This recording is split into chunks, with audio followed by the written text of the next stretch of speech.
Kalau terdengar kepada dirinya, itu yang penting sudah bibir komat kamitnya udah bener aja, itu sudah terdengar, Pak.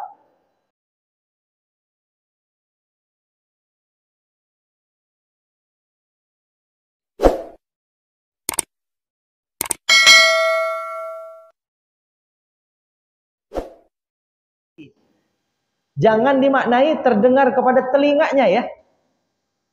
Saya nggak pernah dapat itu. Di kitab-kitab fikih itu bacaan sholat yasma'u nafsah atau yusma'u nafsah, yasma'u nafsah. Terdengar kepada dirinya, bukan yasma'u udhunah, bukan. Kalau terdengar kepada kupingnya, ya harus bersuara. Tapi terdengar kepada dirinya. Kalau terdengar kepada dirinya, itu yang penting sudah bibir komat kamitnya udah bener aja, itu sudah terdengar, Pak. Robby Firly misalnya. Dicoba aja. Baca Robby Firly jangan bersuara. Jangan ada hembusan napas. Sadar kalau itu bacaannya ya terasa. Betul nggak? Ya begitu sebenarnya, Pak. Jadi makanya dalam sujud subhanallah, subhanallah, subhanallah. Sampai 3 sop aja kedengeran. Itu orang yang kurang mengerti tentang adab berjamaah.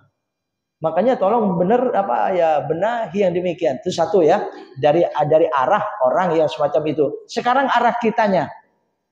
Saya katakan tadi 2 arah harus sama-sama dibenahi. Arah kitanya ini Pak, supaya mendingan ketika ketemu pengganggu di dalam sholat, apapun siapapun, apakah melalui penglihatan atau pendengaran, maka khusyuk kita yang harus ditingkatkan setinggi mungkin. Bagaimana kita dalam sholat itu tenggelam seperti kita tenggelam ke dalam laut yang sangat dalam. Tidak mungkin terdengar suara di luar air. Betul?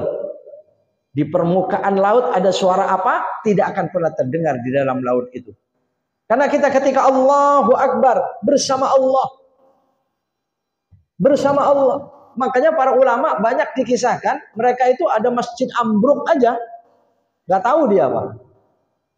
Ada tawon di wajahnya, diem aja dia.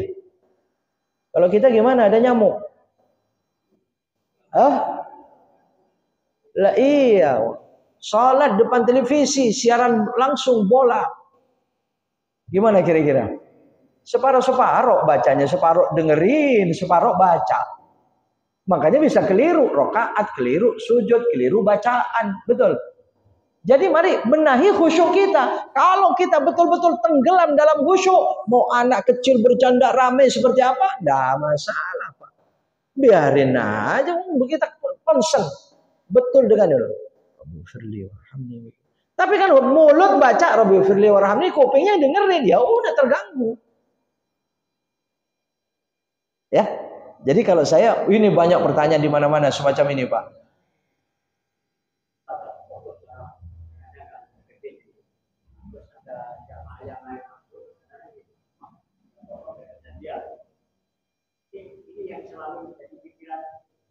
Karena itu kadang-kadang kita sudah dibahas berkali-kali 4 mata, 5 mata, 10 mata barang.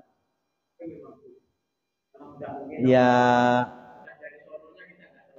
Iya, kalau sudah sangat sulit semacam itu, Pak, ya sudah, kita kan memang dianjurkan supaya menerima dalam hidup ini sesuatu yang tidak cocok, tidak sehati dengan hati kita. Memang itu akhirnya habis gimana lagi, Pak? Apakah dia diusir suruh jangan sholat berjamaah? Kan tidak. Betul tidak? Iya masa pokoknya mulai besok. Itu pengurus masjid tegas seperti itu. Bapak sholatnya mengganggu. Stop, berhenti. Apa berjamaah? Tidak begitu. Tidak, tetap dia ajak bicara pelan-pelan sesuai. Suatu saat akan berhasil. Karena begini, Pak. Nabi mengatakan, "Lau qayyadallahu ala khashabin fi bahrin law sakana al-'abdu ala qasabin fi bahrin laqayyadallahu lahu man yu'di." Andai kata kita hidup di sebatang pohon di tengah laut, akan ketemu dengan orang yang menyakiti. Jadi ini nggak bisa dihindari, kita selama di sini di sana, ya kan? aman di sini di sana, akan ketemu Pak. Sehingga bagaimana? Ya kalau sudah ketemu dengan yang tidak sehati, terima. Kalau nerima, nggak ngedumel. Yang ngedumel itu kalau nolak. Betul tidak? Kalau nggak nerima, dia ngedumel dia. Dia berontak dia marah, dia panas. Coba nerima. Ya enggak. Hadirin rahimakumullah. Kemudian ada riwayat juga. Ada namanya Ibnul Adra, salah ya, Ibnul Adra. Itu seperti itu Pak, Ibnul Adra itu. Kalau zikir kenceng, baca Quran kenceng, suaranya modelnya emang kenceng, sholat bacanya kenceng. Abu Dar marah. Mungkin Bapak masih saudaraan sama Abu Dar, jangan-jangan nih Pak yo. Amin, bersama-sama di surga Pak. Abu Dar Al-Ghifari marah itu. Ganggu ini baca doa apa ganggu itu Pak. Bahkan yang paling sampai lapor kepada Nabi itu, dia pernah di masjid baca Quran, Abu Dar lewat dekat masjid. Lewat di jalan, dekat masjid, samping masjid. Kedengeran bacaan orang itu. Abu Dar lihat, oh dia yang baca. Memang benar-benar ini tukang ganggu. Lapor kepada Nabi. Ya Rasulullah, ini ya Rasulullah. Orang yang bacanya begini, mengganggu ya Rasulullah, mengganggu ya Rasulullah. Apa kata Nabi? Da'ha ya Abu Dar, da'ha, da'hu fa innahu awwah. Nah ini Pak, da'hu fa innahu awwah. Biarkan dia. Saya tadi nggak jawab begitu, Pak, panjang malah ya. Nabi menjawab, biarkan dia. Karena dia awwah. Awwah itu artinya dia dengan suara yang semacam itu bernikmat-nikmat dia, Pak. Dia bernikmat-nikmat dengan suara yang semacam itu. Cuman sayangnya ganggu. Kalau soal dia bernikmat-nikmat ya silakan. Orang kalau bersyair sambil nangis kadang-kadang kan dia bernikmat-nikmat dengan suaranya itu. Ya model itu Pak. Jadi dia tuh at-tahiyatul mubarakatuh. Assalamualaikum warahmatullahi wabarakatuh. Kadang-kadang bacanya begitu kan. Dia bernikmat-nikmat dianya. Cuman ya sayangnya itu. Jadi saya bilang ya dua-duanya harus sama-sama membenahi diri ya.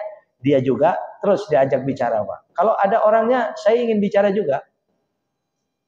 Wallahu alam ya. Kalau memang ada ya suatu saat bisa ketemu ya boleh ya berbicara. Iya Pak. Insya Allah. Karena demi kemaslahatan ya kan. Demi kemaslahatan dia, demi kemaslahatan. Karena begini juga. Kalau dia terus menerus dia bernikmat-nikmat dengan suara semacam itu dalam sholat sementara dia mengganggu orang, kita tidak tahu loh. Kita tidak tahu sholat kita itu bermasalah karena ada orang yang diganggu oleh dia itu. Orang merasa terganggu pun jangan-jangan Allah nggak terima. Nggak tahu Pak. Makanya sama-sama memperbaiki. Betul ya? Iya. Jadi jangan terus semacam itu. Takutnya sholatnya dia bermasalah. Apalagi nanti kita nggak tahu juga di hati dia dengan suara semacam itu. Jangan-jangan ada ujub, riya, sum'ah, takabur, sombong, apa dan sebagainya. Naudzubillah ya. Ya kita tidak menuduh. Nah, baik, mungkin ini ya. Ya baik Pak. Mungkin cukup sekian saja. Kurang lebihnya mohon maaf. Insyaallah bisa melanjutkan pertemuan mendatang. Rahimanallah wa iyyakum ajma'in. Subhanakallahumma wa bihamdika asyhadu an la ilaha illa anta astaghfiruka wa atubu ilaik.